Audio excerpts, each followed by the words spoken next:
این هم اولین بچه مصنوعی 1404، یه بچه دوقابی قوی.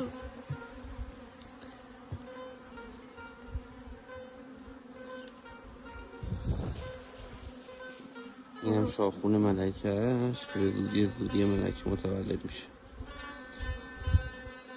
شاخون بسیار قوی.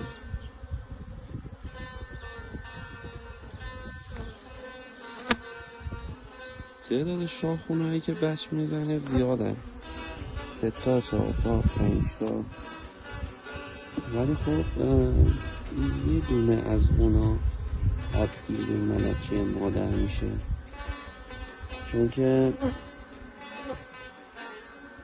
اینا هر کندی یه دونه ملکه داره. اینا با هم مبارزه میکنن و یه ملکه پیروز میشه و اون میشه ملکه چند.